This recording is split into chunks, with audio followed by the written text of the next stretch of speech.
한 폭로자가 자신의 SNS에 조세호와 특정 인물이 함께 찍은 사진 등을 근거로 조폭 연루설을 제기했다. 조세호가 조직폭력배 출신 사업가 A씨로부터 고가의 선물을 받고 그 대가로 A씨의 프랜차이즈 사업을 홍보해주거나 자금 세탁에 관여했다는 의혹이다.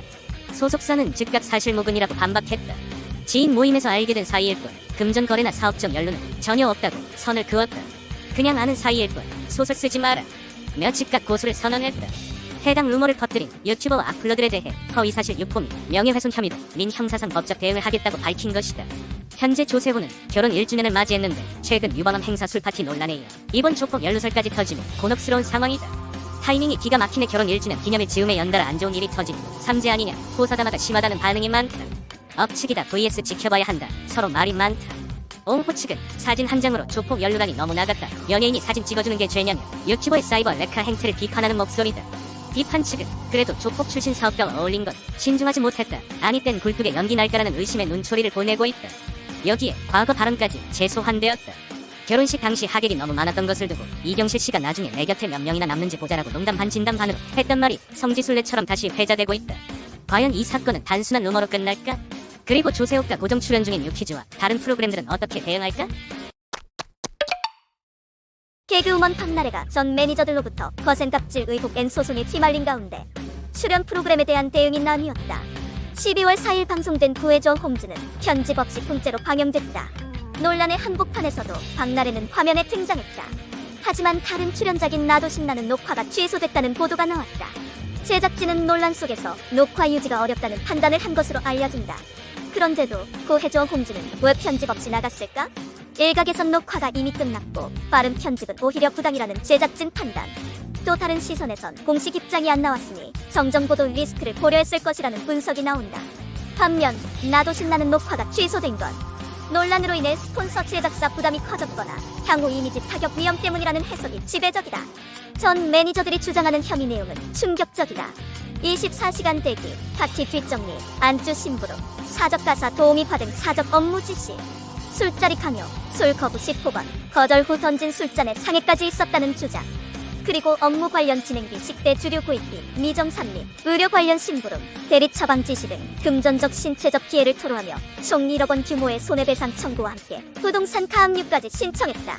이번 사태는 단순 논란 이상이다. 엔터업계 매니저 구조, 연예인 1인 기획사의 법적 허점, 그리고 방송 제작과 편집의 윤리 문제까지 함께 드러냈다. 논란 중 방송 통편집 없이 나간 건 문제없다고 봐야 한다. 아니면 기업이든 개인이든 의혹 제기만으로도 출연 제한이 있어야 한다고 봐야 할까? 박나래 전 매니저들에게 피소. 충격적인 갑질 의혹. 개그우먼 박나래가 데뷔 후 최대 위기를 맞았다. 전 매니저들에게 부동산 가압류 신청을 당하고 1억 원대 손해배상 소송을 예고당했다.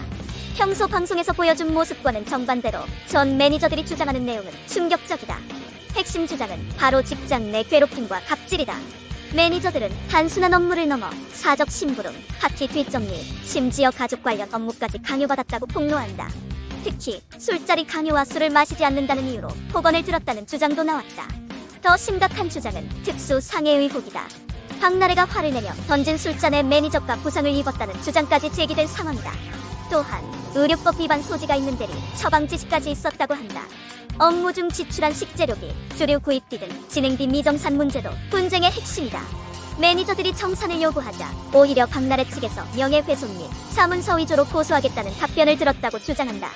디스티치 보도에 따르면 이들은 피해를 입증할 자료를 법원에 제출했고 가압류는 향후 본안 소송을 대비한 조치라고 한다. 한편 일부 보도는 박나래가 1인 기획사를 사실상 운영해왔으나 대중문화예술기획업 등록이 되어 있지 않았다는 의혹까지 제기하고 있다. 관련 법적 책임 가능성도 제기되는 상황이다. 이에 대해 박나래 측은 사실관계를 확인 중이며 법률 대리인을 통해 공식 입장을 발표할 것이라고 밝혔다. 현재는 매니저들의 일방적인 주장만이 공개된 상태이다. 과연 진실은 무엇일까? 여러분의 생각은 어떠한가? 배우 조진웅의 미성년 시절 과거 범죄 논란이 연예계를 뒤흔들고 있다. 그는 모든 활동을 중단, 배우의 길에 마침표를 찍으려 한다고 밝히며 은퇴를 선언했다. 조진웅 씨가 고등학교에 재학 중이던 1990년대 중반 시기에 대해 의혹이 제기되었다. 언론 보도와 제보자들의 주장에 따르면 조진웅 씨는 당시 일진 무리와 어울리며 차량 절도, 무면허 운전, 중범죄 등에 연루되었다는 의혹이다.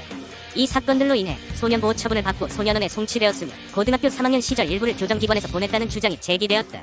소속사 사람 엔터테인먼트는 보도 직후 배우에게 확인한 결과 미성년 시절 잘못했던 행동이 있었음을 일부 인정한다고 공식 입장을 발표했다. 이는 30년도 더 지난 일로 경위 파악에 한계가 있다고 덧붙인다. 다만 의혹 중 핵심이었던 성폭행 관련 행위에 대해서는 무관하다는 점을 분명히 밝힌다. 또한 본명 대신 아버지 이름을 예명으로 쓴 것은 과거를 감추기 위함이 아닌 더 나은 사람이 되고자 한 결심에서 비롯되었다고 해명했습니다. 이번 사태가 가장 큰 파장을 일으킨 곳은 2026년 상반기 방영 예정이던 TVN의 최고 기대작 드라마 시그널이다. 이 드라마는 조진우, 김혜수, 이재훈 등 원년 멤버의 재합류로 화제를 모았으며 현재 전 회차의 촬영은 100% 완료하고 후반 작업에 돌입한 상태다. 조진웅 씨는 정의를 상징하는 핵심 주연 이재한 역으로 가장 많은 분량을 소화했다. 작품 메시지와 배우 과거가 상충하여 정상 편성이 사실상 어렵다는 전망이 우세하다. 제작진은 방영 강행, 공개 연기 또는 OTT 단독 공개 등 모든 가능성을 두고 고심을 거듭하고 있다. SBS 다큐멘터리 갱단과의 전쟁은 조진웅 씨의 내레이션 분량을 전면 교체하고 재녹음을 진행한다. KBS 다큐멘터리 국민특사 조진웅, 홍범도 장군을 모셔오다 편은 유튜브 공식 채널에서 비공개 처리된다. 곧 개봉을 앞두고 있던 OTT 플랫폼 영화 경부 역시 제작사와 플랫폼이 배우의 분량을 고려하여 개봉 무기한 연기 등 대책을 논의하고 있다. 과거 방영 및 개봉된 작품들의 VOD 서비스 중단 여부 역시 논의 대상에 올라있다. 미성년 시절의 과오를 인정하고 은퇴를 선언한 조진웅리의 사태는 대형 드라마의 운명과 방송가 전체에 큰 파장을 던지고 있다. 과거의 무게가 결국 배우의 길에 마침표를 찍게 만든다. 마마, 화려한 라인업 뒤에 보이지 않는 아이돌들이 있다. 일부 팬덤과 팬들 사이에서 중소돌이 초청 출연 명단에서 배제됐다는 목소리가 나왔다. 역대 중소돌 순위 문제. 팬덤이 직접 지적한 사례를 모아보면 가장 먼저 언급되는 팀은 에이핑크다. 한때 음원 강자로 불리며 연간 차트까지 휩쓸었지만 몇몇 해에서는 팬들이 왜 무대가 없냐고 문제를 제기했다. 공식적으로 초청 여부가 공개된 적은 없지만 팬덤은 성과 대비 홀대받았다고 주장했다. 스테이시도 대표적인 예다. ASAP, 런투유 등 히트곡을 내며 국내외 주목을 받았지만 일부 해에서 마마 무대에 등장하지 않자 팬덤이 유튜브 틱톡 지표가 이렇게 높은데 왜 제외냐? 라고 강하게 반발했다. 2023에서 2024년 팬덤이 가장 많이 언급한 건 트리플S와 키스 오브 라이프다. 두 그룹 모두 글로벌 반응이 압도적이었고 특히 키스 오브 라이프는 빌보드 틱톡에서 큰 성과를 냈다. 하지만 특정해 마마 라인업에서 보이지 않자 팬들은 이 정도 해외 성과인데 왜 무대가 없냐? 중소라서 걸러지는 거 아니냐라며 불만을 터뜨렸다. 이 같은 구조는 단순히 무대 기회 박탈이 아니라 팬들의 노력 플러스 1년 활동 플러스 앨범 플러스 경쟁 그 모든 것이 자본력과 기획사 파워, 팬덤 규모에 좌우된다는 청천벽력 같은 현실을 드러낸다. 왜 이런 현상이 반복될까?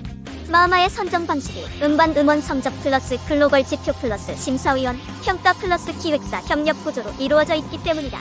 표면적 기준은 공정성이지만 실제 무대 구성은 흥행 화제성, 협업 가능성, 스폰서, 방향성이 결합되는 형태다. 결국 팬들은 말한다. 중소돌은 잘해도 주목받기 어렵다. 성적이 아니라 힘의 차이가 무대를 결정한다.